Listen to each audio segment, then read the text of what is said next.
नहीं हूँ कि मैं उस श्रीमद् भागवतम पे कुछ बोल सकूं।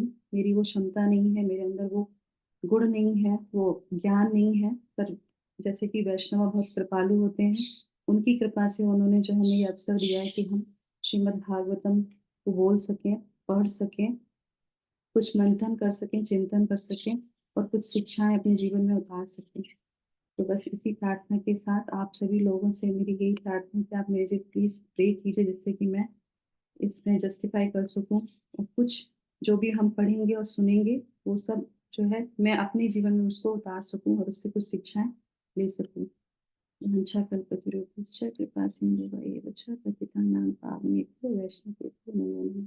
अनंत कोटि वैष्णव भक्तवृंद की इच्छा है, श्रील प्रभुपाद की इच्छा है, गुरु महाराज की इच्छा है।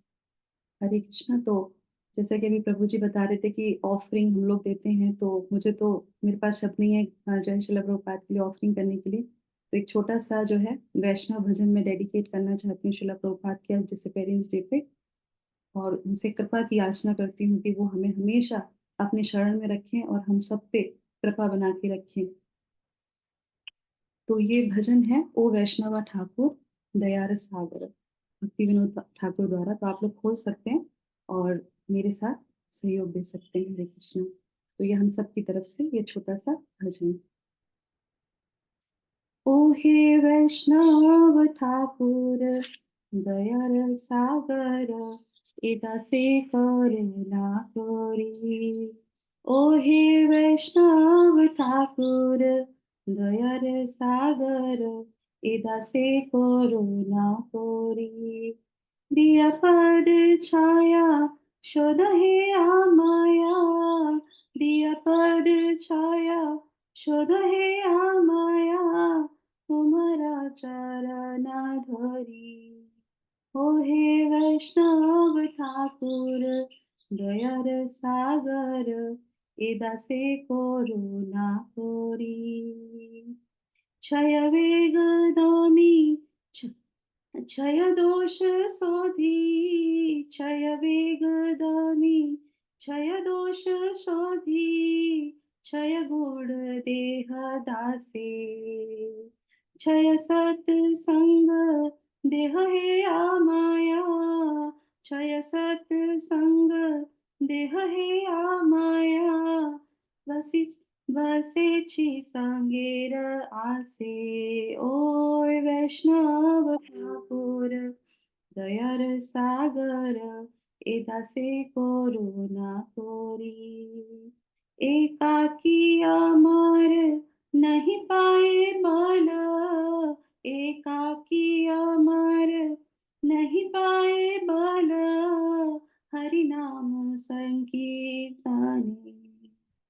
तुम कृपा कोरी श्रद्धा बिंदु दिया, तुम कृपा कोरी ओ वैष्णव ठाकुर, तुम कृपा कोरी श्रद्धा बिंदु दिया, देह कृष्ण नाम धनी।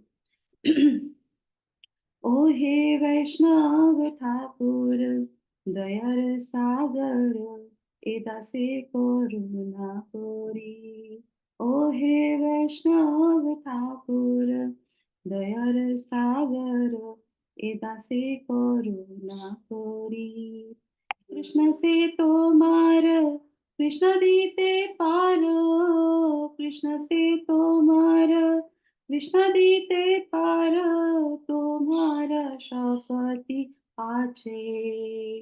अमित कंगाल कृष्ण कृष्ण बोली, ओ वैष्णव ठाकुर अमित कंगाल, अमित कंगाल कृष्ण कृष्ण बोली, धाये तब पाछे पाछे। ओ हे वैष्णव ठाकुर दयार सागर, एदा से करुणा कोरी। ओ हे वैष्णव ठाकुर दयार सागर, एदा से करुणा कोरी।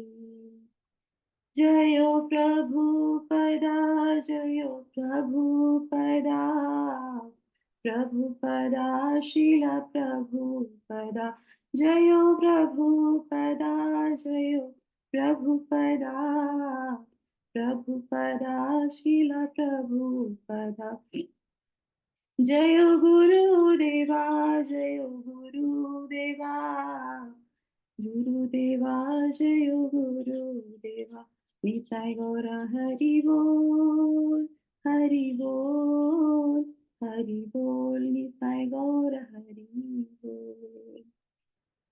श्री श्री जगत गुरु शिला प्रभुपाद की जय, वैष्णव ठाकुर की जय, वर्तमान गुरु वृंद की जय, निताय गौर सीतानाथ प्रेमानंद देव हरि हरि बोल। शिला प्रभुपाद तिरुभाव दिवस की जय, ग्रंथ श्रीमद् भागवतम की जय, उपस्थित सभी भक्तवृंद की जय। हरे कृष्णा। तो अभी हम जो है अपना श्रीमद् भागवतम प्रवेश करेंगे और प्रार्थना के साथ। ओम नमो भगवते वासुदेवाय, ओम नमो भगवते वासुदेवाय, ओम नमो भगवते वासुदेवाय। नारायणं नमस्कृत्यं नरं चैव नरोत्तमं देवीं सरस्वतीं व्यासं ततो जयमुदीरये। नष्टप्रायेषु अभद्रेषु नित्यं भागवत सेवया भगवत उत्तम श्लोके भक्तिर्भवति नैष्ठिकी। ओम अज्ञानतिमिरान्धस्य ज्ञानाञ्जनशलाकया चक्षुरुन्मीलितं येन तस्मै श्रीगुरुवे नमः। नमो ॐ विष्णुपादाय कृष्णपृष्ठाय भूतले श्रीमते भक्तिवेदान्त स्वामिन् इति नामिने। नमस्ते सारस्वते देवे गौरवाणी प्रचारिणे निर्विशेषा शून्यवादी पाश्चात्यदेशतारिणे। जय श्री कृष्णा चैतन्य प्रभु नित्यानंद श्री अद्वैत गदाधरा श्रीवासादि गौर भक्तवृंदा। हरे कृष्णा कृष्णा कृष्णा हरे हरे, हरे राम राम राम हरे हरे। जगत गुरु शिला प्रभुपाद की जय, ग्रंथ श्रीमद् भागवतम की जय, गुरु महाराज की जय।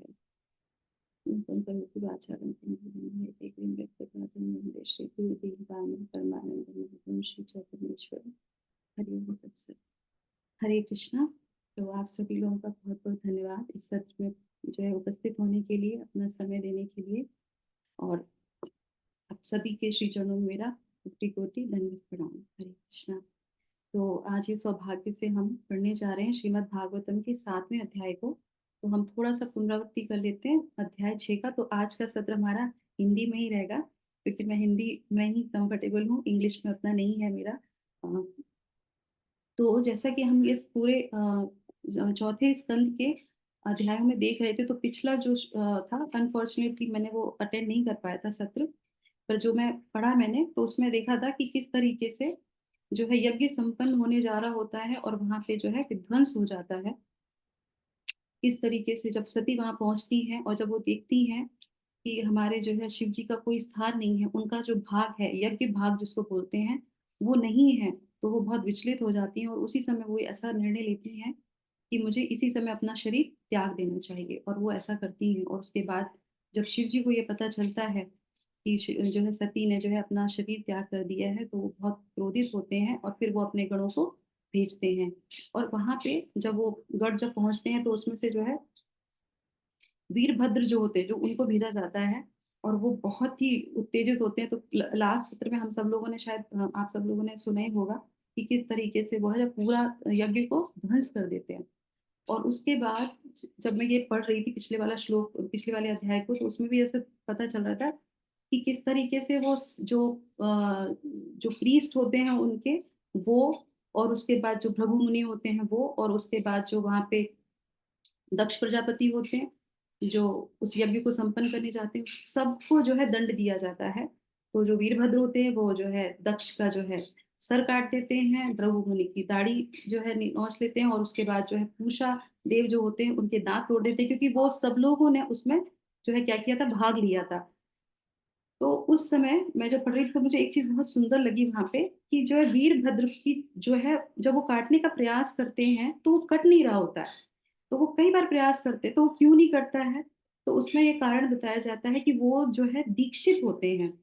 तो दीक्षा का यहाँ पे बहुत अच्छा हमारे सबके लिए इसमें शिक्षा मिलती है कि जब हम दीक्षा लेते हैं, गुरु की शरण में आते हैं, तो हमें एक प्रोटेक्शन मिलता है, एक शील्ड कवर हमारे ऊपर हो जाती है। तो इस तरीके से वो उनको नहीं जो है काटा जा पा रहा था, तो फिर वहाँ पे बताया जाता है कि नहीं, ये जो हवन हो रहा है, ये जो यज्ञ हो रहा है, पशु की बलि दी जाती है, तो क्या करो, आप जो है पशु, जिससे हम पशु को काटेंगे, वो अस्त्र से जो है उनको काटो।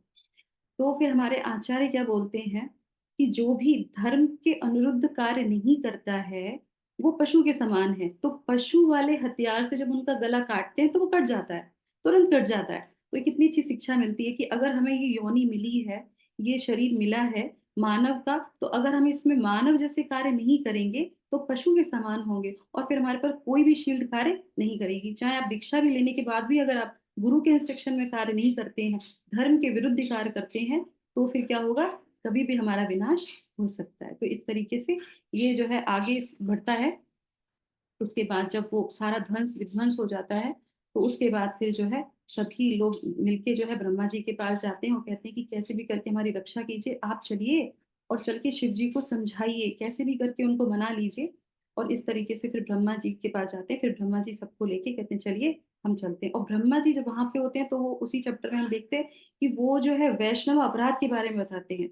तो पिछले चैप्टर में ये था कि वैष्णव अपराध कितना खराब होता है, कितना जो हमारे सबके लिए बहुत सचेत रहना चाहिए, कभी भी हमें किसी भी वैष्णव के चरणों में अपराध नहीं करना चाहिए। तो ये शिक्षा हमें पिछले अध्याय से मिलती है। तो इसके बाद जो है ब्रह्मा जी सभी लोगों को लेके हिमालय की तरफ जाते हैं, शिव जी से प्रार्थना करने के लिए, और उनको पूछते हैं। तो वहां पे जब जाते हैं, तो उनके साथ सभी लोग, सारे देवता होते हैं, ऋषि मुनि गंधर्व वगैरह सब उनके साथ जाते हैं वहां पे। और उसके बाद जाने के बाद फिर वहां पे उनको प्रार्थना करते हैं और उनसे बोलते हैं कि अब जो है आप कृपा कर दीजिए और उन सबको क्षमा कर दीजिए। तो इस तरीके से जब वो करते हैं, तो उसके साथ ही जो है ये अध्याय प्रारंभ होता है। तो वो प्रार्थनाएं करते हैं, उनके पास जाते हैं, उनसे रिक्वेस्ट करते हैं। और शिव जी क्या कर रहे होते हैं, जब हिमालय जाते हैं और उनसे प्रार्थना करने के लिए, तो शिव जी क्या कर रहे होते हैं। तो ये इस जब मैं पढ़ रही थी, तो मुझे बहुत अच्छा लग रहा था कि अगर मान लीजिए हमारा किसी से झगड़ा हो जाता है, हमारी पत्नी को किसी ने मार दिया, या कुछ भी ऐसा हो जाता है, तो हमारा तो स्थिति बहुत विचलित हो जाएगी ना, हमें तो कहीं पे, हम तो जपा भी नहीं कर सकते है ना। पर शिव जी जो हमेशा जो है किसमें रहते हैं, मेडिटेशन में रहते हैं, और किसके, भगवान के नाम में। और वो शिव जो है हाँ क्या कर रहे होते हैं हिमालय पे, यहाँ तो यज्ञ विध्वंस हो गया, उनकी स्त्री भी नहीं है, और शिव जी क्या कर रहे हैं, शिव जी जो है हरि कथा कर रहे होते हैं, आराम से बैठ के। उनके सारे अपने जो पार्षद होते हैं वहां पे, और वहां पे सारे उनको जो है हरि कथा सुन रहे होते हैं, हरि कथा सुना रहे होते हैं आराम से बैठ के। तो जब ये वहां पे पहुंचते, तो देखते कि अरे शिव जी तो हरि कथा सुन रहे हैं। और उसके बाद फिर वो जो है उनसे वहां पे प्रार्थनाएं करते हैं। तो इससे जो है हमारा ये जो है अध्याय प्रारंभ होता है। तो हम श्रीमद् भागवतम से देखते हैं, तो मैत्री मुनि जो है इस प्रकार बोलते हैं। अध्याय 7, राजा दक्ष द्वारा यज्ञ संपन्न करना। मैत्रेय उवाच इति इत्यजेनानुज्ञेतेन भवेत परितुष्यता अभ्यधायि महाबाहो प्रहस्य श्रूयतामिति। मैत्री मुनि ने कहा, हे महाबाहु विदुर, ये मैत्री मुनि विदुर जी को बोल रहे हैं कि ब्रह्मा के शब्दों से शांत होकर शिव ने उनकी प्रार्थना का उत्तर इस प्रकार से दिया। जब उनसे प्रार्थना करते हैं और फिर वो शिव जी क्या उत्तर देते हैं, तो ये बहुत सुंदर है। महादेव उवाच नाघं प्रजेश बालानां वर्णये वर्णयेनानुचिन्तये देवमायाभिभूतानां दंडस्त्र धृतो मया। तो शिव जी क्या बोलते हैं, हे पूज्य पिता ब्रह्मा। और ऐसे नहीं बोलते हैं, बड़े मुस्कुरा के बोलते हैं। वो कहते हैं कि हे पूज्य पिता ब्रह्मा, मैं देवताओं द्वारा किए गए अपराधों की चिंता नहीं करता, क्योंकि ये देवता बालिश एवं अल्पज्ञ हैं, मतलब बच्चों के समान हैं और अल्पज्ञ हैं, इनकी बुद्धि भी कम है। अतः मैं उनके अपराधों पर गंभीरता पूर्वक विचार भी नहीं करता, चिंता भी नहीं करता हूँ और विचार भी नहीं करता हूँ। मैंने तो उन्हें राह पे लाने के लिए दंडित किया था। तो ये बहुत सुंदर जो है यहाँ पे शिव जी हमारे सबके लिए बहुत अच्छी शिक्षा देते हैं। तो श्रीला प्रभुपाद भी यहाँ पे बहुत अच्छा तात्पर्य बताते हैं कि दंड दो प्रकार के होते हैं। एक तो वह जो विजेता अपने शत्रु के लिए करता है, मतलब ईर्ष्या के द्वारा, द्वेष के द्वारा उसको जीतने के लिए, और दूसरा जो होता है वो पिता और पुत्र को देता है। तो हर पिता अपने पुत्र को दंड देता है। क्यों? अगर वो किसी गलत राह पे जा रहा होगा तो उसको दंड अवश्य मिलेगा, तो उसको सही करने के लिए तो इस तरीके से वो वहां पे बोलते हैं। तो इससे हमें बहुत अच्छी शिक्षा भी मिलती है कि जो भी हमारे जो गुरुजन होते हैं, जो हमारे बड़े होते हैं, हम जब आध्यात्मिक जीवन में आते हैं तो हमारे जो शिक्षा गुरु हैं या हमारे सीनियर्स हैं, वो हमारे पिता के समान है, और वो हमें करेक्ट करने के लिए क्या करते हैं, हमको कभी कभी उच्च स्वर में बोल देते हैं। वैष्णवों की पद जो है कहते हैं अरे ये तो वैष्णव है फिर भी इनको इतना गुस्सा आता है। नहीं, उनका गुस्सा किसी कारणवश होता है, वो हमारी शुद्ध करने के लिए हमको गुस्सा करते हैं, हमको करेक्ट करने के लिए करते हैं। तो हमें इस अध्याय के इस श्लोक से, जो शिव जी का चरित्र है और उनकी जो भाषा है और जो उन्होंने जो बोला है इस श्लोक में, तो सबसे अच्छी शिक्षा क्या मिलती है कि हमें कभी भी अपने जो है सीनियर्स हो, हमारे जो दीक्षा गुरु हैं, शिक्षा गुरु हैं, जो भी हमारे जीवन में पथ प्रदर्शक गुरु हैं, उनकी बातों का कभी बुरा नहीं मानना चाहिए। क्यों? क्योंकि वो जो लकुटी ली है, तो आगे भी हम पढ़ेंगे इसमें जब प्रेयर्स आती हैं, तो उसमें वो बोलते हैं कि जैसे एक ग्वाला हमेशा हाथ में लकड़ी लेके जो है गायों के पीछे जाता है, इसलिए नहीं जाता कि उनको मारेगा, इसलिए जाता है कि अगर वो इधर उधर कहीं भटके तो उनको लाइन पे ले आए। तो इस तरीके से हमारे आचार्य जो वैष्णव होते हैं वो भी हमारे लिए इसी तरीके से हमको सही मार्ग पे लाने के लिए करते हैं, और ऐसा ही शिव जी करते हैं, जो किसको, दक्ष प्रजापति को सबक सिखाने के लिए। तो ये इस तरीके से आता है। और फिर जब उसके बाद तो हम एक छोटा सा यहाँ पे, तो ये हमारा जो है वो श्लोक संख्या 1 से लेके 12 तक ये सारी चलती है। इसमें लॉर्ड शिवा रिवाइव्स दक्षास लाइफ, तो उनकी वो देते हैं। तो इसमें हम देखते हैं कि किस तरीके से, तो फिर वो जो है कहते हैं कि कोई बात नहीं, तुम चिंता मत करो, आगे के श्लोकों में 12 तक के श्लोकों में आएगा। ये फिर वो कहते हैं कि ठीक है मैं चलता हूँ, और फिर वो जाते हैं, और फिर वो क्या करते हैं, कोई बात नहीं, एक काम करते हैं, गर्दन कट गई ना तो बकरे का सर लगा देते हैं, है ना। तो बकरे का सर लगा देते हैं, और फिर उसी बकरे का जो भृगु मुनि होते हैं तो उनकी दाढ़ी चली जाती है, तो उसी बकरे का जो है दाढ़ी लगा देते हैं। और जो पूषा जो देव होते हैं वो जो हंस रहे होते हैं उस जब ये सब चल रहा होता है, तो उनके दांत पर उनके दांत नहीं देते। वो कहते हैं नहीं, एक काम करते, ये जो अपने शिष्यों के किसे उनसे जो ऑफरिंग ले लेंगे, और ज्यादा से ज्यादा क्या, अब ज्यादा कठिन कठोर चीजें ना खाएं, थोड़ा सॉफ्ट खा लें, कुछ ऐसे ही चने की बना के कुछ सत्तू घोल के पी लें, ऐसे ही अपना जीवन व्यतीत कर लें। तो उनको वो नहीं देते हैं, और बाकी जो है आगे और लोगों को, किसी को जिसको आंखें चली गई थी उनको आंखें प्रदान करते हैं, जिनको बाजू चली गई, तो ये पूरा प्रकरण इसमें चलता है। और फिर सभी लोग बहुत प्रसन्न हो जाते हैं कि दोबारा से सबकी स्थिति वापस आ गई है, और सब साधु साधु कह के जो है लॉर्ड शिवा को बहुत जो है प्रणाम करते हैं और बहुत प्रसन्न हो जाते हैं। उसके बाद 13 से लेके 15 तक के श्लोकों में अब आता है यहाँ पे, जब दक्षा जो है क्या करते हैं, Daksha's prayers unto lord Shiva's lotus feet, तो वो जो है उनको प्रार्थनाएं करते हैं। तो इसमें जो है बहुत अच्छे से जो है आता है, बहुत सुंदर वो प्रेयर करते हैं, प्रार्थनाएं करते हैं, और अंदर से उनको बहुत करुणा होती है, और एक जो है वो कहते हैं ना कि एक अंदर से उनको जो है ग्लानि भी हो जाती है कि मैंने कितना गलत किया। पर हमारे आचार्य क्या बताते हैं, उसमें बहुत अच्छा एक तो वो आता है कि जब वो प्रेयर करते हैं तो पहले क्यों नहीं उनको दिमाग में आया, जब दंड मिला उसके बाद ही क्यों आया। तो ऐसा हमारे आचार्य बताते हैं, कभी कभी जैसे हम, जैसे मेरा जैसे जो लोग होते हैं, उनको क्या होता है, जब तक उनको मार नहीं पड़ेगी, जब तक उनको गाली नहीं पड़ेगी, तब तक उनकी बुद्धि में कुछ आएगा ही नहीं।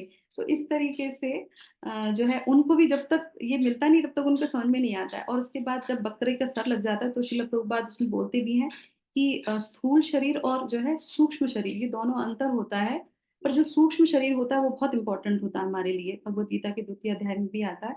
तो जो सूक्ष्म शरीर है तो कॉन्शियसनेस जो है वो वापस आ जाती है। तो आप देखेंगे कई सारे एग्जाम्पल हमारे श्रीमद् भागवतम में आते हैं कि शरीर बदल जाने पर भी कॉन्शियसनेस पुरानी रहती है। भरत महाराज का हम देख सकते हैं, ऐसे कई सारे जो है हम देख सकते हैं कि नृग महाराज थे, और जो जानवरों के शरीर में रहने के बाद भी उनकी कॉन्शियसनेस जो है बनी बरकरार बनी रहती है, भगवान की कृपा से वो सारी चीजें होती हैं। तो इस तरीके से शिला प्रभुपाद दो कॉन्शियसनेस के बारे में भी बताते हैं उसमें।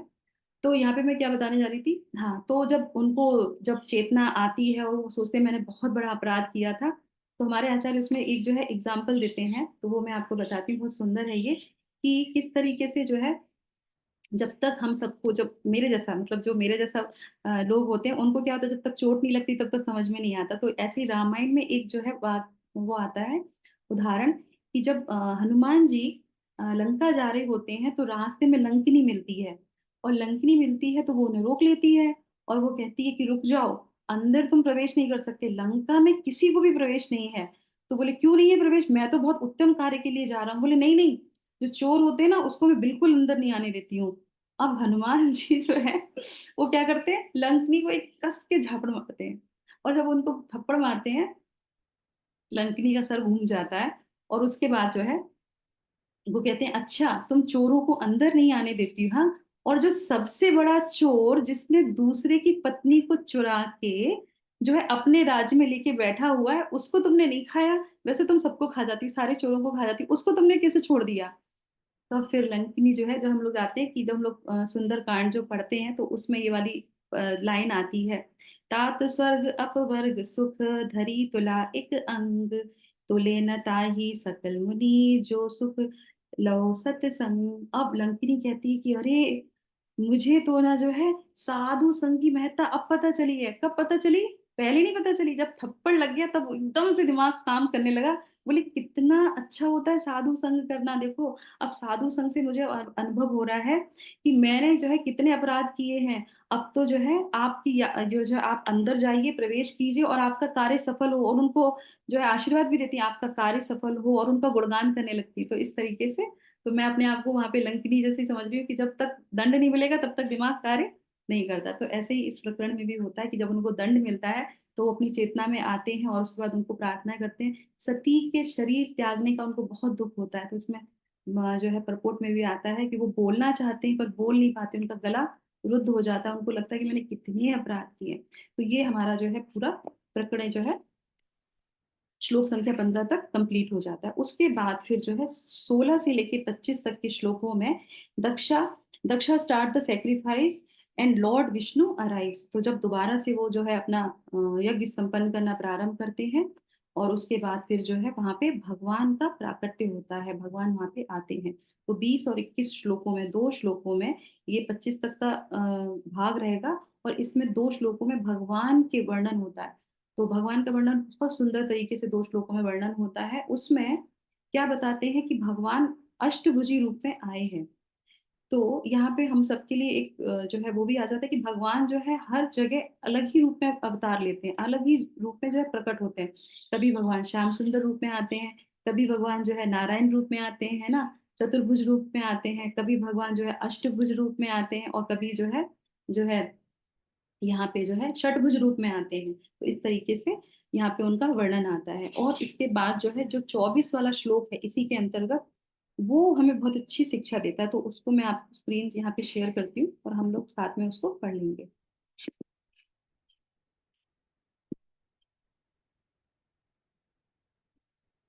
ये है, ओके, ये सेकंड वाला है,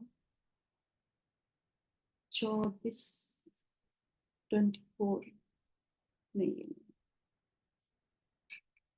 ये मैंने निकाल के नहीं रखी। It's okay, हम इसमें पढ़ लेते हैं।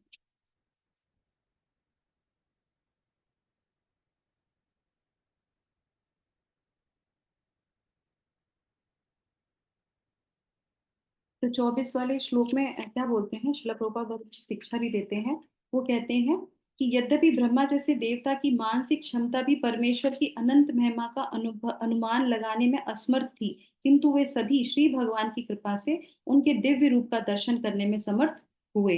अतः ऐसी कृपा के कारण वे अपनी अपनी सामर्थ्य के अनुसार उनकी सादर स्तुति करने लगे। तो यहाँ पे क्या बता रहे हैं, बता रहे हैं कि भगवान, कोई भी किसी के अंदर क्षमता नहीं है कि भगवान का कोई गुणगान कर सके, या भगवान के कोई दर्शन प्राप्त कर सके, या भगवान की कोई स्तुति कर सके। जैसे भी हम लोग कुछ श्लोक पढ़ रहे हैं, जो भी कुछ कर रहे हैं, हमारे अंदर कोई क्षमता नहीं। जब तक कोई क्षमतावान व्यक्ति, yes thank you so much प्रभु जी, जब तक कोई क्षमतावान व्यक्ति अगर हम पे अपनी कृपा नहीं बरसाएगा तब तक हम उसको नहीं कर सकते हैं। तो इसमें आप देखेंगे परपोर्ट में फर्स्ट लाइन में भी उसमें लिखा लगता है, उनकी महिमाओं का वर्णन कर पाना ब्रह्मा जैसे पुरुषों के लिए भी दुष्कर है। ब्रह्मा भी उनकी जो है महिमा नहीं गा सकते। और श्री भगवान के प्रत्यक्ष अवतार अनंत के अनगणित मुख हैं। वो प्रत्येक मुख से अनंत काल से श्री भगवान की महिमा वर्णन का प्रयत्न करते आ रहे हैं। तो यहाँ पे एक छोटी सी स्टोरी आती है। अनंत, ये अनंत कौन? ये अनंत बलराम जी नहीं। अच्छा, ये पर्सनैलिटी लाइक लॉर्ड ब्रह्मा। तो यहाँ पे वो ब्रह्म, ये बलराम जी की बात नहीं करिए, ये जो है कद्रु और कश्यप के जो पुत्र थे अनंत, जिसको हम लोग अगर जो नहीं जानते होंगे, जो अनंत शेष जो हैं, जिनको जिन्होंने पृथ्वी को धारण कर रखा है अपने फनों के ऊपर, तो वो हमेशा उनको जो है ग्लोरीज करते रहते हैं, उनको जो है हमेशा भगवान के नामों का उच्चारण करते रहते हैं। तो ये अनंत किसके बड़े भाई हैं? ये जो वासुकी ना का आपने नाम सुना होगा, तो वासुकी के बड़े भाई हैं। कद्रु क्योंकि वो ईर्ष्या करती थी, तो अनंत जी कहते हैं मैं तो छोड़ के जा रहा हूँ क्योंकि मेरी माँ इतनी ईर्ष्यालु है, और छोड़ के चले जाते हैं, तो भगवान की सेवा में आ जाते हैं। तो वो भगवान की सेवा के लिए आते हैं, तो उनसे कहते हैं कि अच्छा, तो एक काम करो, आप एक सेवा करो, आप जो है धरती को धारण करो। तो वहां पे अंशी कहते हैं तो अब मुझे कब तक धारण करना पड़ेगा? तो वो कहते हैं कि जब तक तुम भगवान के नामों का उच्चारण करते रहोगे, और जिस दिन नाम खत्म हो जाए उस दिन तुम उनको नीचे रख देना।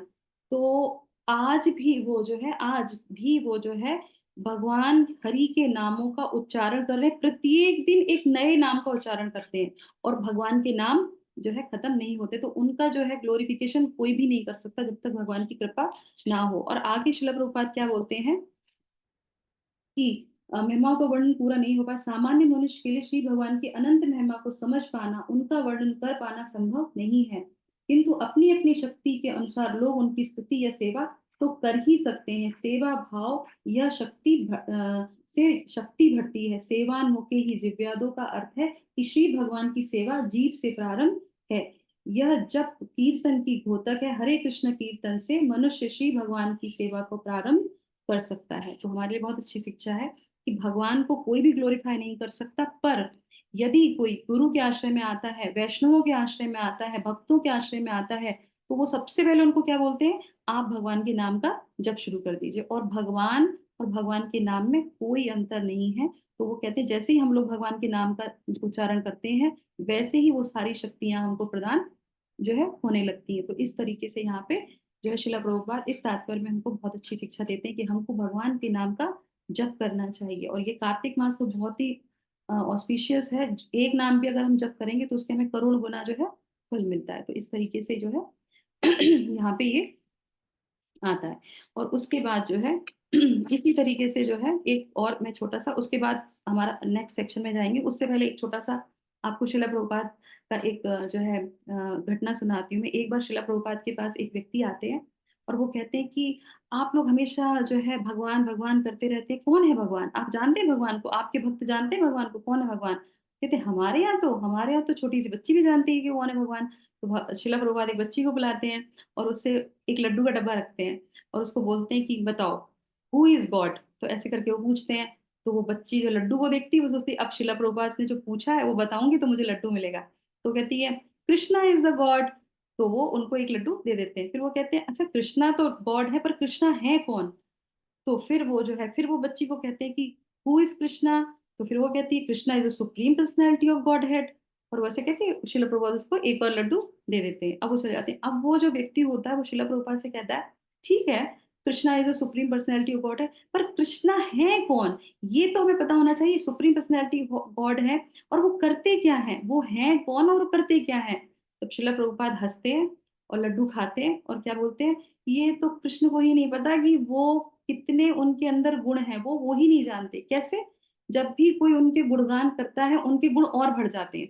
वो अपने आप को भी नहीं समझ सकते, वो जो है कितने उनके अंदर गुण हैं। तो कृष्ण भी अपने आप को नहीं समझ पाते, तो हम जैसे तुच्छ लोग क्या समझेंगे कृष्ण को? इस तरीके से। और फिर वो कहते हैं वो करते क्या है? तो फिर वो कहते हैं कि वो क्या करते हैं।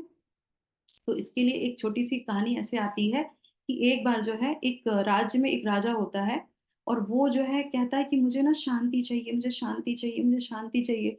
तो वो कहते हैं, फिर उनके जो प्रीस्ट होते हैं वो कहते हैं कि देखिए आपको अगर शांति चाहिए तो आपके राज्य में जो सबसे ज्यादा शांति में हो व्यक्ति, उसका कुर्ता पहन लीजिए आप, तो आपके पास भी शांति आ जाएगी।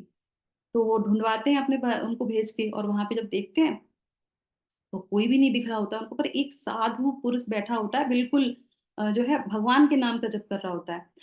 भगवान के नाम का जप कर रहा हो तो बड़ा प्रसन्न होता है। तो उसके पास वो सेवक जाते हैं और कहते हैं तुम अपना कुर्ता दे दो, हमारे राजा तुम्हारा कुर्ता पहनेंगे क्योंकि तुम मुझे सबसे ज्यादा शांत लग रहे हो। वो कहते हैं मेरे पास तो कुर्ता ही नहीं है। तो बोले कुर्ता भी नहीं है और कितने शांति में हो तुम। बोले क्यों, हाँ मैं तो भगवान के नाम का जप करता हूँ। तो भगवान के नाम की इतनी महिमा, अगर कुछ भी नहीं है भगवान का नाम कर रहा है तो भी वो बहुत शांत होगा। और उसके बाद फिर वो जो है कहते तुम ही चलो, मैं तुमको ही लेके चलता हूँ, कुर्ता नहीं है ना, तुम ही चलो। वो उसको लेके जाते हैं और उसके बाद राजा से बोलते हैं कि ये बहुत शांत लग रहा था और भगवान का नाम ले रहा था पर इसके पास कुर्ता नहीं था, तो हम इसको ही लेके आ गए। तो वो कहते हैं कि अच्छा मुझे बताओ कि जो है शांति कैसे मिलेगी और कैसे तुम कितने शांत कैसे रहते हो। और वो कुछ बोलते ही नहीं, वो चुप हो जाते हैं बिल्कुल। वो कह रहे अरे तुम कुछ बोल क्यों नहीं रहे हो। तो बोले देखो अगर आपको सच में जानना है कि कैसे शांत हुआ जा सकता है तो जो है उस हाँ सॉरी वो जो है कहते हैं कैसे आप ले सकते हैं। तो फिर वो कहते हैं कि तुम एक काम करो, जहां पे तुम हो वहां पे मुझे बिठा दो और जहां पे मैं हूँ वहां पे तुम आ जाओ। तो इस तरीके से वो उनको बिठा देते हैं और उसके बाद फिर वो जो है बोलते हैं कि बताओ, जल्दी बताओ। तो फिर वो कहते हैं कि जो है हाँ तो ये मैं कहानी इसलिए बता रही थी कि भगवान करते क्या है। तो वो राजा भी उनसे पूछता है कि तुम भगवान का नाम ले रहे हो तो भगवान करते क्या है। तो वो बताता है कि भगवान यही करते हैं। बोले क्या करते हैं, जो अभिमानी होता है उसको नीचे ले आते हैं और जो नम्र होता है उसको ऊपर ले आते हैं। और जैसे ही किसी के अंदर विनम्रता आती है, नम्रता आती है और जो भगवान का नाम लेता है उसी को शांति मिलती है। इस तरीके से राजा को उस समय पता चलता है। तो इसी तरीके से यहाँ पे भी हमें इन श्लोकों से पता चलता है कि जो है भगवान अनंत है, भगवान का गुणगान अनंत है, कोई भी उनको ऐसे नहीं समझ सकता। तो इसलिए हमें क्या करना चाहिए, हमें जो हमारे गुरुजनों ने हरि नाम दिया है वो हमें इस कलयुग का जो जो है कलयुग का एक ही जो है धर्म है, हरि नाम लेना, नाम का उच्चारण करना। तो इस तरीके से आ जाता है। उसके बाद जो सेक्शन हमारा आता है 26 से लेके जो है 47 तक, उसमें the demigods offer prayers to lord Shiva. तो जितने भी लोग उस प्रेमिसेस में होते हैं वो सब भगवान शिव को जो है अपनी प्रार्थना प्रस्तुत करते हैं। तो इसमें सबसे पहले दक्ष प्रजापति देते हैं, उसके बाद जो उनके पुजारी होते हैं वो, जो उनकी जनसभा के लोग होते हैं वो, और उसके बाद शिव जी स्वयं जो है उनको प्रेयर करते हैं। तो शिव जी जो प्रेयर करते हैं वो बहुत सुंदर है। तो उसको हम पढ़ लेते हैं श्लोक संख्या 29 में, वो हमारे लिए बहुत अच्छा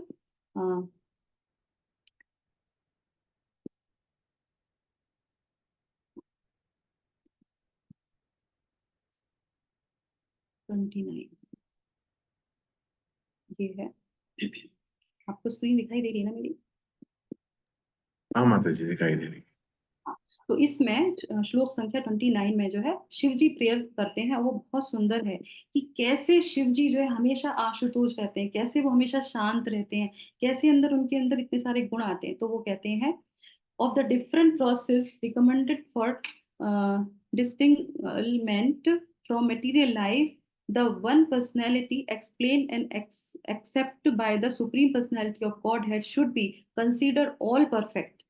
That process is the performance of duty by which love for the supreme Lord develops. तो इसमें क्या बोलते हैं फिर आगे जाके वो बोलते हैं कि यहाँ पे आप देखेंगे this process, हाँ, this process is the best because the Lord assure aham tvam sarva papebhyo mokshayami mahasucha. I shall deliver you from all sinful reaction. Do not fear. There is no need to be worried. For the Lord Himself assure that He will care His devotees and save him from the जो है reactions of sinful activities.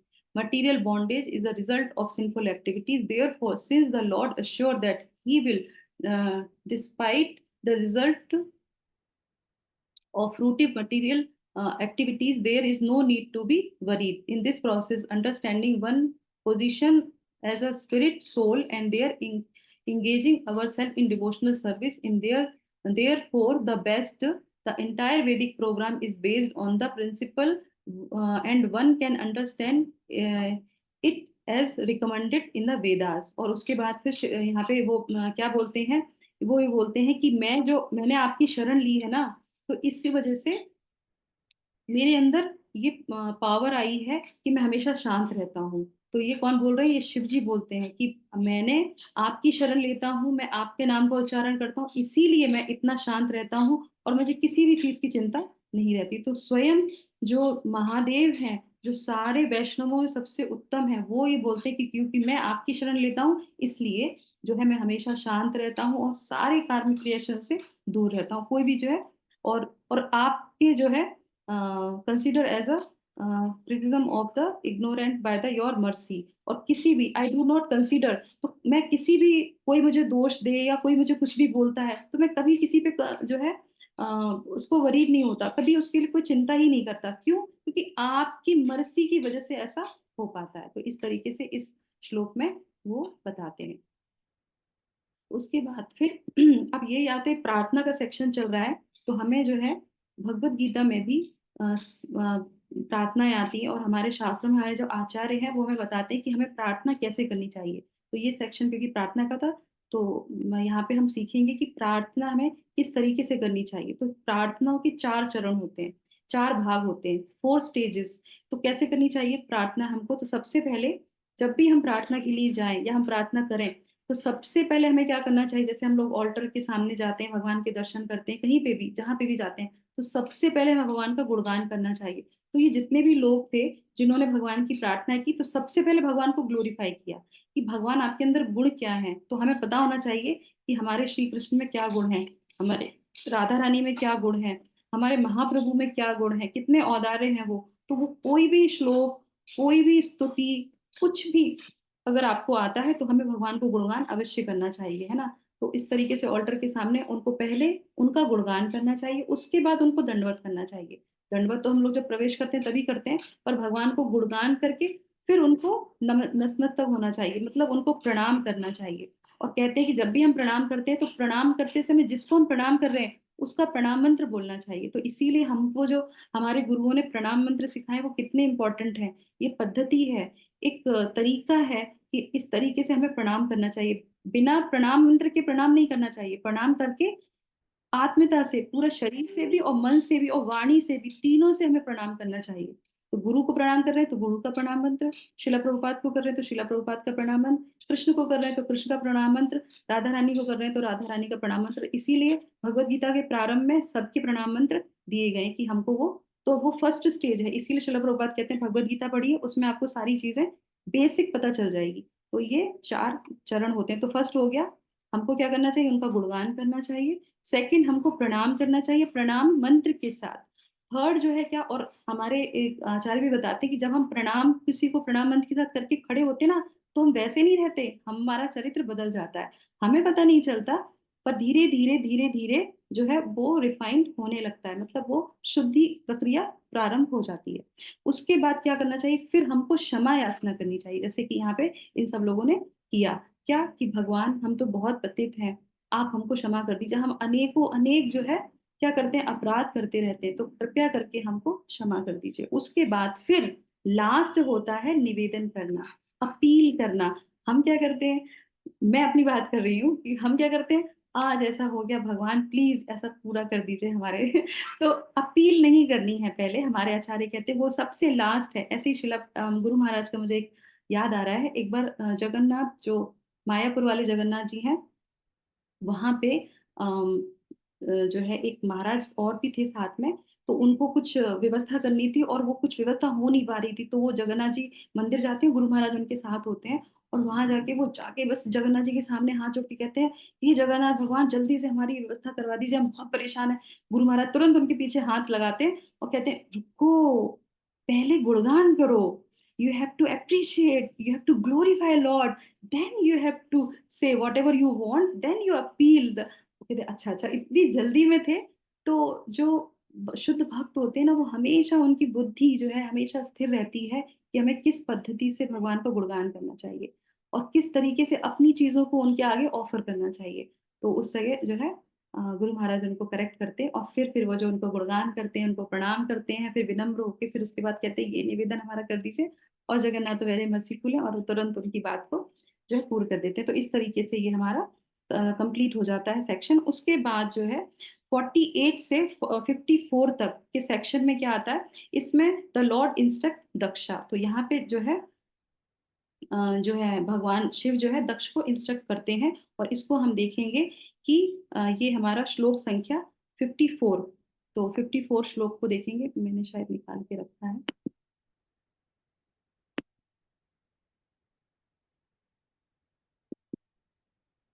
54 नहीं, नहीं निकाला। तो इसमें वो बताते हैं, इसमें जो है बताते हैं कि हम तीनों इस सृष्टि की रचना करते हैं। तो इसमें वो क्या बताने का प्रयास करते हैं कि जो भी व्यक्ति ब्रह्मा विष्णु महेश को समझेगा, वो ही जो है भवसागर से बाहर निकल सकता है, वो ही द्वंद से बाहर आ सकता है, वो ही जो है जो तत्व ज्ञान को जानता है। तो बेसिक नॉलेज हमें पता होनी चाहिए कि भगवान अवतार लेते हैं तो किस किस तरीके से लेते हैं। तो हमने पहले के स्कंदों में पढ़ा था कि भगवान के कितने अवतार होते हैं। तो पुरुषावतार में तीन तरीके से हम जानते हैं, कारणोदक्षाई विष्णु, क्षीरोदक्षाई विष्णु और जो है गर्भोदक्षाई विष्णु। उसके बाद फिर जो है वो गुणावतार लेते हैं। तो गुणावतार में जो है हमारे ब्रह्मा विष्णु महेश आ जाते हैं। तो ये अलग हैं। तो हमारे ब्रह्म संहिता में भी हम देख सकते हैं ना, हमारे आचार्य क्या बताते हैं कि जैसे दूध से ही दही बनता है। तो शिव जी और जो है भगवान विष्णु में कोई अंतर नहीं है, थोड़ा सा अंतर है। और ये तीनों ही अपने गुणों के लिए इस सृष्टि की रचना करते हैं। तो ये बात जाननी बहुत जरूरी है। तो इस तरीके से वो इसमें इस चीज को उनको समझाने का प्रयास करते हैं और ये उपदेश वो देते हैं। उसके बाद फिर हमारा बाद का सेक्शन आ जाता है 55 to 61। तो इन श्लोकों में फिर जो है क्या होता है, इसमें जो है पूरी तरीके से दक्षा जो है अपने यज्ञ को कंप्लीट कर लेते हैं, अपने यज्ञ को पूर्ण कर लेते हैं। और उसके बाद फिर इसी के अंतर्गत जो है विष्णु की वो पूजा करते हैं, स्वयं दक्ष उनकी पूजा करते हैं। जिन जो भी लोग वहां पे आए थे उन सबका वो भाग देते हैं। और फिर जो है सती, जो सती जिन्होंने अपना शरीर को त्याग दिया था, तो उनको दोबारा से शरीर प्राप्त होता है। मतलब वो दोबारा से जो है जो मेनका और जो है हिमालय की पत्नी, सॉरी पुत्री बन के जो है जन्म लेती हैं। और उसके बाद हम सब जानते हैं हिमालय की पुत्री फिर वो जो है तुरंत दोबारा से शिव जी को ही, क्योंकि वो अनंत जो है उनकी जो है स्थायी पत्नी है। तो वो जिस भी शरीर में आती हैं, जिसकी भी पुत्री बन के आती हैं, और फिर दोबारा से फिर वो जो है शिव जी का वर्ण करती हैं, उनसे उनका विवाह होता है और दोबारा से उनका जो है परिवार चलता है। और उसके बाद फिर जो इस तरीके से 61, तो ये पूरा प्रकरण हो जाता है, पूरा यज्ञ संपन्न हो जाता है, सब लोग बहुत प्रसन्न हो जाते हैं। फिर लास्ट में इस अध्याय के जो लास्ट वाला श्लोक है 61, उसमें इस अध्याय की फल स्तुति बताई गई है। वो हम पढ़ लेते हैं साथ में मिलके, ये बहुत इंपॉर्टेंट है। और आज हमारा कार्तिक मास का जो है महीना चल रहा है, ऑस्पिशियस डे है, शिला प्रभुपाद की कृपा है। यूजली हमें हर चैप्टर में फल स्तुति नहीं आती है, पर इस अध्याय में फल स्तुति आई है, इसलिए हम इसको पढ़ेंगे। तो श्लोक संख्या 61, तो इसमें क्या बताते हैं,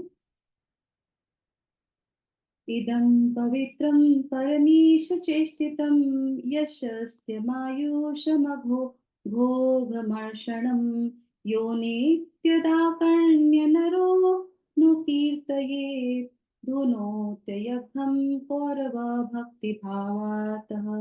तो कहते हैं, श्री मैत्री मुनि ने अंत में कहा, हे कुरुनंदन, यदि कोई भगवान श्री विष्णु द्वारा संचालित दक्ष के यज्ञ की यह कथा श्रद्धा एवं भक्ति के साथ सुनता है और फिर उसे सुनाता है, तो वह निश्चय ही इस भौतिक संसार के समस्त कल्मश से विमल हो जाता है। तो ये अपने आप में इतना सुंदर है कि सिर्फ मात्र इसको पढ़ने से, शांति से, भक्ति से सिर्फ उसको सुनता है और जो है किसी को सुनाता है, तो क्या होता है, निश्चय ही वो भौतिक संसार के समस्त कल्मश से दूर हो जाता है। इस प्रकार श्रीमद् भागवतम के चतुर्थ स्कंद के अंतर्गत राजा दक्ष द्वारा यज्ञ संपन्न करना नामक 7वें अध्याय के भक्ति वेदांत तात्पर्य पूर्ण हुए। हरे कृष्णा, शिला प्रभुपाद की जय। तो अब हम जो है इस अध्याय को थोड़ा सा फिर से ओवरव्यू कर लेते हैं, जिससे कि हमें ये अध्याय ध्यान में रहेगा। एक छोटा सा एक्रोनिम मैंने बनाया है, वो मैं आपको यहाँ पे बताती हूँ कि अब एक हमारे लिए प्रश्न भी आता है कि जो पूरा अध्याय हम लोगों ने सुना, पढ़ा, जाना, तो उसमें एक चीज बहुत इंपॉर्टेंट थी। वो क्या थी, आप लोगों में से कोई बताना चाहेगा? एक चीज बहुत इंपॉर्टेंट थी कि ओवरऑल, चाहे हमारी हरि का नाम ले रहे हों, चाहे हम श्रीमद् भागवतम पढ़ रहे हों या भगवान के दर्शन कर रहे हों, तो एक चीज जो है वो बहुत इंपॉर्टेंट है हमारे भक्ति जीवन के लिए। वो क्या है? हरे कृष्ण माता जी, दंडवत यस। प्रणाम। माता जी, वैष्णव अपराध से बचना चाहिए। हम्म। ओके। वैष्णव अपराध से बचना चाहिए, यस माता जी, बहुत बढ़िया। यस, तो आज के हमारा जो अध्याय था, जिसमें हम लोगों ने पूरा ये पढ़ा, तो वो जो राजा होते हैं वो किस चीज को लोग मांग रहे होते हैं? शांति मांग रहे होते हैं। शिव जी जो सारा वहां पे सब ध्वस्त हो जाता है कि फिर भी वो बैठ के क्या बोल रहे थे, शांति से हरि कथा कर रहे होते हैं। अगर हमारे जीवन में शांति नहीं होगी ना, तो हम हरि नाम भी नहीं ले सकते, कुछ भी नहीं कर सकते। जैसे माता जी ने सही बोला, अगर हम जो वैष्णव अपराध करेंगे तो हमें शांति मिलेगी? बिल्कुल भी नहीं मिलेगी। तो हम किसके लिए ढूंढते हैं, हम किसके लिए पीछे जो है करते हैं? शांति चाहिए, हम सबको अपने जीवन में शांति चाहिए, है ना। तो इस अध्याय को अगर आप शांति नाम देंगे तो भी ये अध्याय में याद रहेगा, है ना। तो ये क्या है? शांति। तो इसको आप ऐसे याद कर सकते हैं, मैंने कोई पीपीटी नहीं बनाई, पर लिखा हुआ है तो आप इसे याद कर सकते हैं। एस, है ना, तो शांति एस। एस से क्या है? जो है सेक्रीफाइस जो है रियोन्ड। तो यहाँ पे यज्ञ का जो विध्वंस हो जाता है, जैसे हम सब जानते हैं, और उसके बाद फिर क्या होता है? एस के बाद एच। एच से क्या होता है? हरा। तो शिव जी का एक नाम क्या है? हरा। वो हर एक जो है आपदाओं को, विपत्तियों को क्या कर लेते हैं? हर लेते हैं, तो इसलिए वो भी हरा है। मायापुर में एक क्षेत्र है, हरिहर क्षेत्र। अगर जो नहीं गए हैं आप जाके देखिएगा, वहां पे शिव जी और जो है हमारे कृष्ण जी, मतलब हमारे विष्णु जी, वो एक ही जो है मूर्ति में है। मतलब आधा भाग शिव जी का है और आधा भाग हमारे जो है विष्णु का है। तो इसलिए वो क्षेत्र बोलते हैं हरिहर क्षेत्र। तो इस तरह से हरा, तो हरा मतलब भगवान जो है शिव की ग्रेटनेस को हमने इस अध्याय में देखा। एच। उसके बाद क्या है? ए से। ए से क्या है? यहाँ पे क्या है जो है?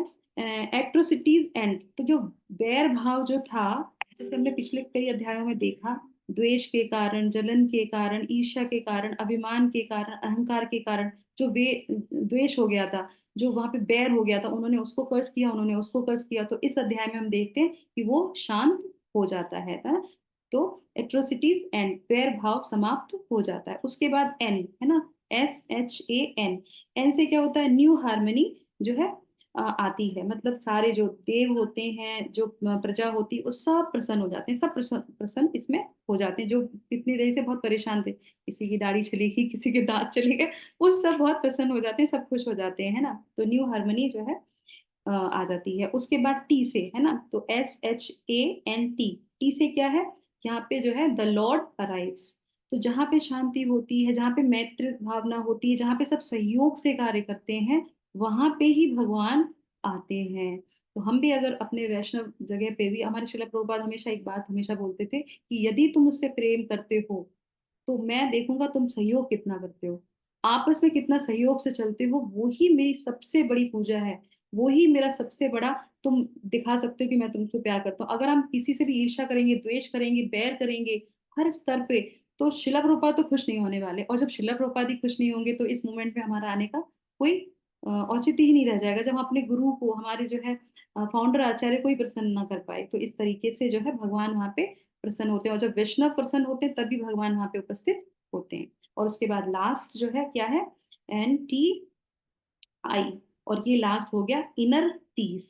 तो जब भी हम ये इस तरीके की एक्टिविटीज करते हैं तो वो इनर पीस आता है। तो इस तरीके से हमने जो है इसमें देखा कि उनको जो है शांति मिलती है, इस अध्याय को पूर्ण होने पे शांति मिलती है। अब आ जाते हैं इस पे कि यदि शिव जी क्षमा नहीं करते तो क्या शांति मिलती? किसी को भी शांति नहीं मिलती। उन्होंने क्षमा किया। वैष्णव का सबसे बड़ा गुण कि वो क्षमा कर देते हैं। तो उस पे हम थोड़ा सा पॉइंट लेंगे, अभी हमारे पास 2-3 मिनट है, उसमें हम इस चीज को कवर करेंगे, जो हमारे लिए टेक अवे पॉइंट होगा आज के अध्याय से, कि हमको जो है हर स्थिति में क्षमा करना चाहिए।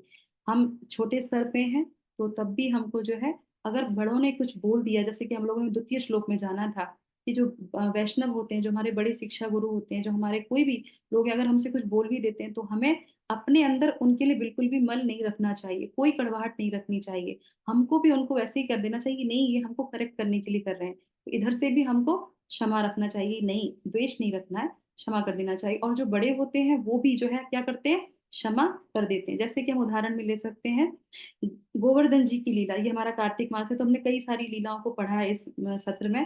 तो हम क्या देखते हैं कि जो गिरिराज जी, जब इंद्र जो है इतना सारा अपराध करते हैं भगवान के प्रति, भगवान के भक्तों के प्रति, ब्रजवासियों के प्रति, तो भगवान क्या करते हैं?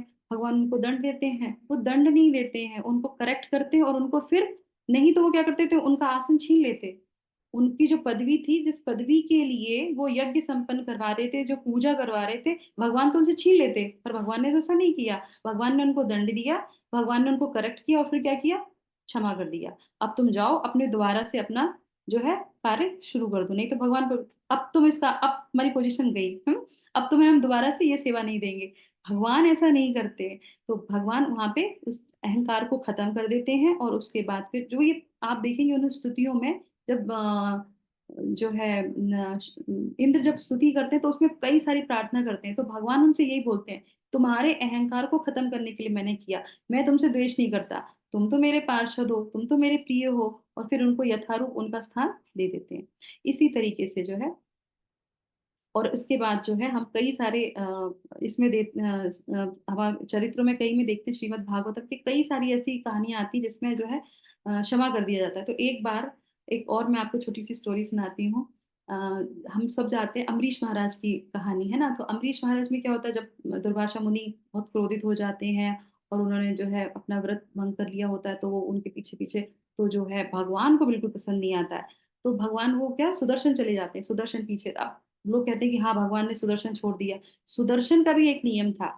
तो ऐसे ये जो एक स्टोरी होती है, ये हमारे हिज होलीनेस राधानाथ महाराज बोल रहे होते हैं अपनी लेक्चर में। और वहां पे वो कहते हैं कि सुदर्शन जो है दुर्वासा ऋषि के पीछे पीछे पीछे पीछे घूम रहा होता है। और जब वो दुर्वासा ऋषि शिव जी के पास जाते हैं, शिव जी कहते हैं मैं तो नहीं बचा सकता। फिर वो जो है ब्रह्मा जी के पास जाते हैं, वो ब्रह्मा जी कहते हैं मैं भी नहीं बचा सकता। तो तुम दोबारा से उनके, तो वहां पे एक छोटा सा बच्चा बैठा होता है उनकी क्लास में, वो कहता है कि महाराज ये सुदर्शन के पास तो टाइम था ना, जब वो उनको बो डाउन कर रहे थे शिवा को और जो है ब्रह्मा जी को, तो उसी समय उनकी गर्दन काट देते। तो महाराज कहते हैं कि नहीं बेटा, जो सुदर्शन है उसका भी अपना एक नियम है। वो क्या नियम है? वो ये नियम ये है कि जो भी झुकता है उसको सर नहीं काटा जाता। तो ये हमारे लिए कितनी अच्छी शिक्षा है कि जो भी झुकेगा, अपराध है नहीं है किसने भी किया उससे कोई परवाह नहीं, हमें बस झुक जाना है, हमें विनम्र होकर झुक जाना है। तो जब हम झुक जाते हैं तो हमारी गर्दन कभी भी नहीं कटती है, बल्कि हमारी गर्दन को उठा लिया जाता है। तो इस तरह से सुदर्शन भी उनकी नहीं, उन्हें पता है कि अब ये झुक गया है ना, तो ये अब जो है सही लाइन पे चला जाएगा। और उसके बाद फिर वो, हम सबको पता है कि वो अम्बरीश महाराज से प्रार्थना करते हैं और उनकी जान बच जाती है। तो इस तरीके से भगवान और भगवान के पार्षद हमेशा क्षमा करते हैं। और लास्ट में जो है 3-4 पॉइंट्स मैं आपको बताती हूँ कि हमारे जो है स्क्रिप्चर्स में हमको पॉइंट्स बताए गए कि ये जो गुण है क्षमा करने का, ये हम अपने अंदर कैसे डेवलप कर सकते हैं। तो भरद्वाज मुनि जो है कुछ जो है टिप्स बताते हैं। वो कौन से टिप्स हैं? 4 steps to forgive, forget and be friendly. तो क्या है? 4 steps to forgive, forget and be friendly. तो सबसे पहले क्या है? Speak out your story to the trusted superior person. तो हमारे जीवन में कोई ना कोई, जब भी हम आध्यात्मिक जीवन में आते हैं तो कोई ना कोई भक्त हमको वहां पे लेके आता है। तो जब भी हमको ऐसी कोई परेशानी में हो या हमारे अंदर बहुत अ, वेदना हो कि हम किससे बोलें, बहुत क्रोध है किससे शेयर करें, तो जिससे आप बहुत ट्रस्ट करते हैं, जो आपको लेके आया है वो आपकी बात को सुनेगा। इसीलिए हमारे जो मेंटर होते हैं, जो हमारे जो है शिक्षा गुरु होते हैं, वो इतने लिए बहुत इंपॉर्टेंट होते हैं पूरे जीवन। जब तक चाहे दीक्षा हो जाए, कुछ भी हो जाए, सेकंड इनिशिएशन हो जाए, कुछ भी हो जाए, हमारे शिक्षा गुरु हमारे लिए बहुत इंपॉर्टेंट होते हैं। क्यों? क्योंकि ये कभी भी वेग आ सकता है हमारे जीवन में, कभी भी हम इस परेशानी में आ सकते हैं। तो क्या करेंगे? हमें अपने जो है उन मेंटर के पास जाके, उनके शिक्षा गुरु के पास जाके अपने अपने हृदय को खोल के उनसे अपनी सारी बात कहनी चाहिए, और वो हमको उस रास्ते से बाहर निकाल के आते हैं। तो ये पहला जो है पॉइंट। दूसरा क्या है? दूसरा है रिकॉग्नाइज ह्यूमन वीकनेस। तो वो दूसरा पॉइंट बताते हैं कि हर व्यक्ति में एक जो है त्रुटि होती है, कोई भी पूर्ण नहीं होता है। तो ये हमें हमेशा ध्यान रखना चाहिए कि कोई भी परफेक्ट नहीं है, सबके अंदर परेशानी होती, सबके अंदर कुछ ना कुछ दोष होता है। पर वो दोष की वजह से वो व्यक्ति ऐसा नहीं हो सकता। हम स्टैंप लगा देते हैं, तो स्टैंप नहीं लगाना है। एक पहलू है, हो गया, और वो उसकी कमजोरी थी तो हो गया। तो इस तरीके से ये हम हमेशा याद रखना चाहिए। जैसे हमारे भगवत गीता में हमको शुरू में ये बात बताई जाती है। उसके बाद थर्ड पॉइंट क्या आ जाता है कि ऑफर फॉरगिवनेस। तो हमको जो है ऑफर फॉरगिवनेस, हमें उनको भी क्षमा देना चाहिए जो हमारे लिए गलत कार्य कर रहे हैं, या हमारे हमको वो क्षमा नहीं कर रहे हैं, उनको भी क्षमा कर दो। इस ये बहुत सुंदर है। और जब मैं ये सुन रही थी, पढ़ रही थी ये, तो मुझे सिर्फ और सिर्फ, हमारे सारे आचार्य बहुत अच्छे हैं, हमारे सारे जो है महाराज, सब में ये गुण एकदम कूट कूट के भरे हुए हैं। पर मुझे अपने गुरु महाराज का एक बहुत अच्छा प्रकरण याद आता है, वो मैं आपको बताती हूँ। तो वो कहते हैं कि जैसे भरत महाराज भी थे ना, तो उन्होंने अपनी माँ को क्षमा नहीं किया, तो उसकी वजह से वो भी अशांत रहे, उनकी माँ भी अशांत रही। तब उनके गुरु कहते हैं कि ये भगवान की लीला है, ये लीला को आगे बढ़ाने के लिए कैकेयी ने ऐसा कार्य किया था। तो इसीलिए क्योंकि उन्होंने अपने मेंटर को सुना, उन्होंने अपने गुरु को सुना, तो गुरु ने क्या बताया, ये लीला है, भगवान को लीला को आगे बढ़ाना है, इसलिए कैकेयी ने ऐसा किया था। कैकेयी कोई गलत नहीं है, इसलिए अपनी माँ को जो है क्या करो, क्षमा कर दो। उसको क्षमा दान दो और तुम भी खुश रहोगे, वो भी खुश रहेगी। और उस क्योंकि भरत महाराज कभी भी उनकी तरफ देखते नहीं थे, देख के बात ही नहीं करते थे। और जब वो ऐसा सुनते हैं, फिर वो जो है अपनी माँ से गले मिलते हैं और उसके बाद फिर वो प्रेम से रहने लगते हैं। तो यहाँ पे आ जाता है कि जैसे चंदन की लकड़ी जो है हमेशा क्या देती है? खुशबू देती है। जो कुल्हाड़ी उसको काटती है ना, उसको भी वो चंदन की खुशबू दे देती है। उस कुल्हाड़ी में से भी चंदन की खुशबू आती है। वो उसको काटने जा रहा होता है, फिर भी उसको खुशबू देती है। और वो जो लकड़ी जो अलग हो जाती है, उसको जब आप हवन में डालते हैं तो पूरा हवन खुशबूमय हो जाता है। तो जो है ये हमारे भरद्वाज मुनि कहते हैं कि इस तरीके से हम अपना जीवन बनाना चाहिए कि क्या करना चाहिए कि जो हमें काटने का प्रयास कर रहा है ना, उसको भी खुशबू दे दो। तो ये जब मैं सुनती हूँ तो तुरंत मुझे गुरु महाराज का याद आता है। तो गुरु महाराज के साथ क्या हुआ था, एक बार उनका गले को किसी ने काटा था पीछे से, एयरपोर्ट की बात है। तो जब उनको पीछे से किसी ने काटा, बहुत डीप कट लगा उनके और पूरा ऑलमोस्ट गर्दन कट गई थी, बस नस बची थी। और तुरंत कपड़े से उन्होंने उसको जो है दबा लिया, रोक लिया। और फिर जो है ट्रीटमेंट हुआ उनका, सब कुछ हुआ। फिर वो जो व्यक्ति था उसको पकड़ा गया। पकड़ने के बाद उसको पुलिस में दिया गया, उसकी कंप्लेंट की गई। पर वो जो पुलिस वाले थे उन्होंने कहा तुमको जो है जिस व्यक्ति के साथ तुमने ऐसा किया उसके पास लेके जाएंगे और वो जो ऐसा बताएंगे वैसा तुमको दंड मिलेगा। वो गुरु महाराज के पास ले गए। हमने कहा ये तो बहुत फॉर्चुनेट था कि वो गुरु महाराज के पास पहुंच गया। और जो बिल्कुल उनको मारने का प्रयास कर चुका था, उनको ऑलमोस्ट मार ही दिया था, पर वो जो है लीला है वो भी उनकी। तो उनके पास जब जाते हैं वो कहते हैं कि बताइए आप स्वामी जी, इनको क्या दंड देना चाहिए? तो गुरु महाराज क्या बोलते हैं, वो कहते हैं इसको छोड़ दो, इसको बिल्कुल भी आप दंड मत दीजिए। तो बोले अरे आपको इसने मारा है, लिटरली आपका वध करने का प्रयास किया है। तो वो कहते हैं कि नहीं, ये तो मेरे अपने कर्म है। कौन बोल रहा है ये बात? जो कर्मों के बंधन से परे हैं, जिनको कोई बंधन नहीं लगता, वो क्या बोल रहे हैं, अरे ये तो मेरे कर्म हैं, इसलिए मुझे ये कष्ट मिला है, इसका कोई दोष नहीं, इसको माफ कर दो। और इतना ही नहीं, गुरु महाराज जैसे कि ये चंदन वाला जो हम लोगों ने भी सुना था कि वो चंदन जो फरसा होता है, जो ऐश होता है, उसको भी खुशबू देता है। तो वो हमारे गुरु महाराज क्या करते हैं, वो सिर्फ उसको जो है छोड़ते ही नहीं है, क्षमा ही नहीं करते हैं, उसको डिसाइपल बना देते हैं। वो कहते तुमको मैं दीक्षा देता हूँ, जाओ। इतना करुणामय कौन हो सकता है? हमारे आचार्य हो सकते हैं, हमारे गुरु ही हो सकते हैं। तो हमें ऐसे गुरु के आश्रय में रहना चाहिए और उनसे सीखना चाहिए कि कैसे फॉरगिवनेस करते हैं। तो कुछ और की जरूरत नहीं है, हमें शिला प्रभुपाद और अपने सारे जो आचार्य गुरु हैं, बस उन्हीं को अगर हम देखेंगे तो भी हम सीख सकते हैं कि कैसे वो इतने बड़े से बड़े अपराधी को भी क्षमा कर देते हैं और उनको स्वीकार कर लेते हैं।